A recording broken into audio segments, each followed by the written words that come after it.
Magshi-share ako ng day-to-day meals with calories and grams.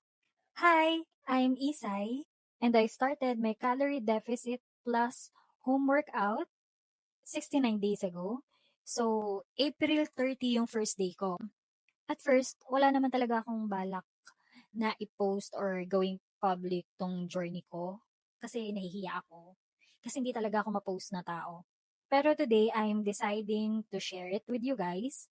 So as of now, hindi pa ako ready mag-share or magpakita ng transformation ko kasi alam ko marami pa akong kailangang araw or effort para talagang makita yung result na gusto ko.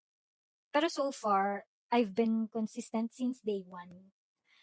So as in, kinareer ko talaga siya. So yeah, this is officially day one of showing up online and sharing my day-to-day journey. Honestly, hindi kasi talaga ako ma-post na tao. So, minsan, at saka minsan din talaga, inaabot din talaga akong katamaran. Alam mo yun? pero, pero I want this to be something I commit to. Syempre, not just for the results, pero para rin maka-inspire ng mga gustong mag-start din sa ganitong journey. So, ayun, if you're someone na gusto rin na mag-start or nag struggle din sa simula, samahan niyo ako sa journey na to.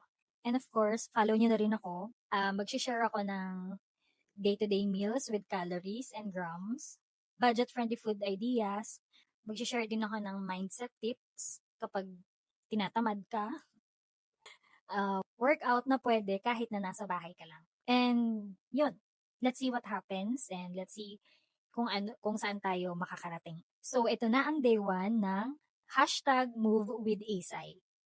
Yun lang, bye-bye!